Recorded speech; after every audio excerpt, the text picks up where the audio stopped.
पनीर चीज सूटकेस। एक गांव में पनीर राजा नाम का एक व्यक्ति हुआ करता था। वो अपने घर पर ही अपने भाई के साथ मिलकर पनीर तैयार करके बेचता था। उनका तैयार किया हुआ पनीर बहुत नरम और फ्रेश होता था, तो लोग उसी के पास आकर पनीर खरीदते थे। आए पैसों से पत्नी और बच्चों की देखभाल करते थे। अपने भाई की शादी के लिए मेहनत करके पैसे जमाया, लेकिन वो बात भाई को नहीं बताया। एक बार पनीर राजा से उसका भाई नीरज, भैया ऐसे कितने दिन एक एक रुपया मेहनत से कमाओगे? आजकल एक नया पाउडर मार्केट में आया है भैया, उस पाउडर को पानी में मिला दो तो बस है, दूध के बिना ही पनीर तैयार हो जाता है। वैसे हम भी पनीर तैयार करके बेचेंगे तो अच्छा होगा ना भैया, हमें बहुत लाभ मिलेगा। यूं कहा तब पनीर राजा, अरे भाई हमारा व्यापार अच्छा ही चल रहा है ना, लाभ भी ठीक से ही मिल रहा है, तो हमें और लालच क्यों चाहिए? बोलो, तुम पिताजी के गुजर जाने के पहले जो बात बताए वो भूल गए क्या? हम इतने समय से दूध, दही, पनीर सब बेचते हुए आ रहे हैं, हमेशा शुद्ध बिना मिलावट की चीजें ही हमने बेची हैं। तुम लोग भी कभी मिलावट के बगैर ही चीजें बेचना, ऐसे पिताजी ने हमसे वचन लिया है ना, भूल गए क्या? यूं कहा तब नीरज, अब्बा भैया अभी भी आप पिताजी को दिए वचन, माँ को दिए वचन के बारे में बोलोगे तो कैसे? ऐसे ही करोगे तो बड़ा घर, कार ये सब कैसे खरीदेंगे? अब दुनिया बहुत तेज हो गई है, हमें भी आगे बढ़ना चाहिए। यूं कहा तब पनीर राजा, देखो भाई, कार बंगला खरीदना हो तो ऐसे उल्टे तरीकों की जरूरत नहीं है, हम न्याय तरीके से भी कमा सकते हैं। तुम शांत रहो, मैं ही कुछ सोचता हूँ। तुम जो बोल रहे हो कार बंगला वो सब खरीद सकते हैं। यूं कहा नीरज अपने मन में, हाँ, ऐसे मेरे बचपन से मुझे कह रहे हो, लेकिन कभी नहीं हुआ ये। यूं सोचा। कुछ दिन यूं ही बीत गए। पनीर राजा अपने भाई की शादी खूब धूमधाम से किया, लेकिन दहेज नहीं लिया। नीरज की शादी हुई। एक दिन नीरज पनीर राजा के पास आकर भैया भैया कहते हुए कुछ कहने लगा। वही बगल में नीरज की पत्नी, और ऐसे क्या डरते रहते हो जी, पूछिए, यूं बोली नीरज। भैया वो यूं कुछ कह रहा था कि नीरज की पत्नी रोजा, देखिए जेठ जी, बचपन से आपने मेरे पति से काम करवाया, लेकिन उनके लिए आपने क्या किया, हमारे लिए क्या बचाया? यूं बोली। वो सुनकर पनीर राजा बहुत दुखी हुआ।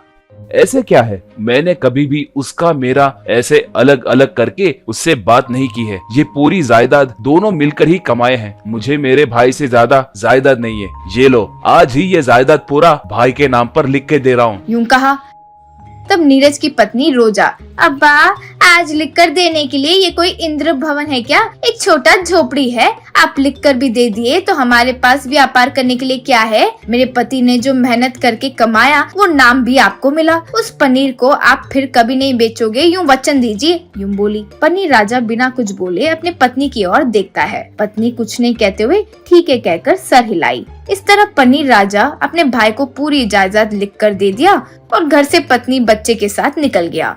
तब से नीरज पनीर राजा पनीर व्यापार संभालने लगा। एक पाउडर लाकर उससे पनीर तैयार करके बेचने लगा।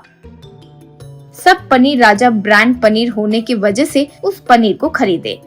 दूसरी तरफ पनीर राजा एक किराए घर में पत्नी और बच्चे के साथ रहता था। पनीर राजा की पत्नी, ओ जी, ऐसे कितने दिन बिना कोई काम काज किए रहोगे? हमें जीना है तो कोई ना कोई काम करना पड़ेगा ना, यूं बोली पनीर राजा। क्या करूं बताओ, सब मुझे पनीर राजा कहकर बुला रहे हैं, लेकिन वो पनीर मेरी जिंदगी में नहीं है कहकर मैं दुखी हो रहा हूँ। यूं कहा तब उसकी पत्नी, ओ जी आप ऐसे दुखी मत होइए, आपको पनीर बनाना आता है, मुझे खाना बनाना आता है, अगर हम कोई फूड स्टॉल लगाए तो कैसे होगा? यूं बोली।